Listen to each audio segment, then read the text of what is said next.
Assalamualaikum warahmatullahi wabarakatuh. Halo teman-teman, hari ini kita mau bahas topik yang seru nih, yaitu tentang salah satu teori yang ada dalam ilmu komunikasi, yaitu spiral of silence. Tentunya di sini aku tidak akan sendirian, aku bakal ditemani oleh salah satu temanku. Sebelumnya perkenalkan, aku Rara dan di sini bareng teman kita, yaitu Kak Haikal. Kak Haikal ini mahasiswa hukum dari salah satu universitas yang ada di Surabaya, teman-teman.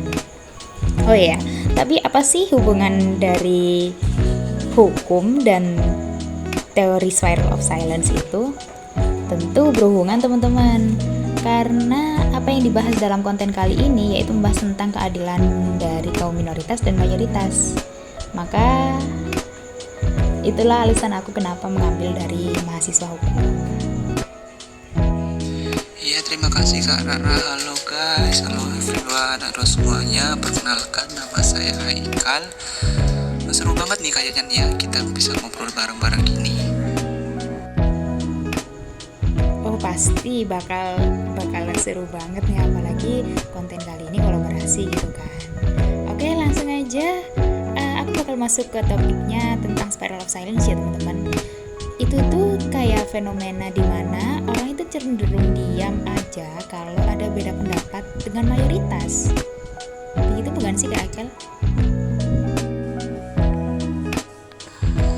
Betul, contohnya nih, kalau kita lagi ada di kelas kan, biasanya ada tuh topik-topik yang sensitif, dan di kelas pasti ada perbedaan pendapat, dan untuk pendapat pasti ada kaum mayoritas dan minoritas.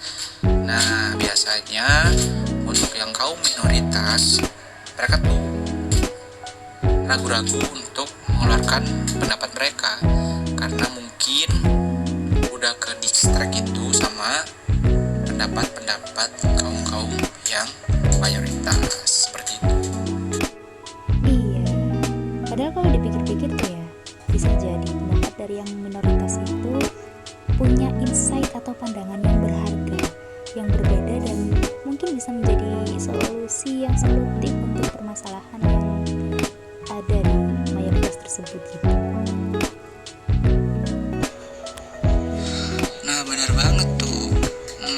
Gimana nih caranya buat kita atau kaum minoritas tuh buat bisa break the spiral of silence itu sendiri, gimana ya kayaknya caranya?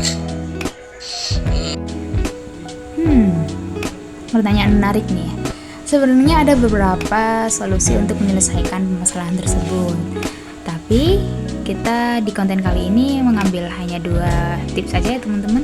1 tips dari aku dan 1 tips lagi dari Kak Haikal. Kalau dari aku sendiri, mungkin kita bisa bikin lingkungan yang aman kali ya untuk diskusi terbuka. Misalnya kita bisa dengerin dengan baik tuh dan hargai bagaimana orang lain dalam berpendapat. Kalau Kak Haikal sendiri gimana Kak? Kalau dari pendapat aku sih, mungkin gini ya, kita tuh harus bisa berani gitu. Kita harus bisa berani untuk menyuarakan pendapat kita pribadi. Jangan beranggapan bahwa pendapat kita tuh gimana-gimana, karena kita juga punya hak buat berpendapat gitu loh. Setiap orang, setiap warga negara Indonesia itu punya hak untuk berpendapat. Itu dijelasin juga dalam Undang-Undang Pasal 28. Itu dijelasin di situ bahwa setiap orang punya hak untuk berpendapat.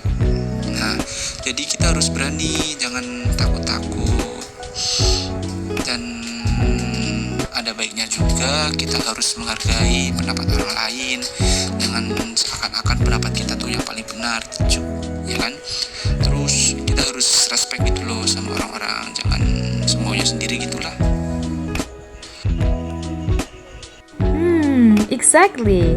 Jadi kesimpulan dari 2 tips tadi adalah yuk bisa tuh kita bersama-sama membuka ruang diskusi yang lebih ramah dan inklusif. Supaya apa? Supaya dalam kelompok itu tidak ada rasa tertekan lagi, tidak ada rasa ragu-ragu lagi dalam menyampaikan pendapat, dan tidak ada juga rasa paling benar sendiri dalam diskusi kelompok tersebut. Mungkin itu aja konten yang bisa kita diskusikan. Selebihnya penutupnya akan ditutup dari Kak Haikal. Mungkin ada closing statement dari Kak Haikal sendiri. Oke, untuk penutup, yuk sama-sama yuk kita harus semangat terus, jangan sampai gak berani buat berpendapat.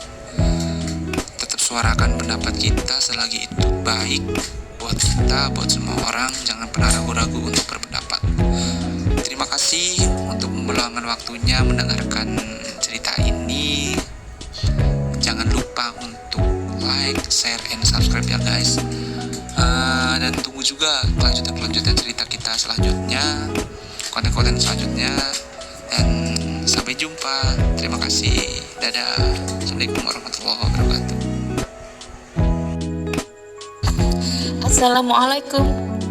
Alam semesta beserta seluruh isinya senantiasa saling berinteraksi dan berkomunikasi. Di saat penghuni alam semesta bermasalah dalam interaksinya, lihat dan cari informasi tentang bagaimana cara komunikasi yang dipilih. Komunikasi yang tepat akan menghasilkan solusi yang menyeimbangkan semua pihak. Karenanya, komunikasi layak dipelajari untuk tetap menyeimbangkan alam semesta ini. Selamat berkomunikasi.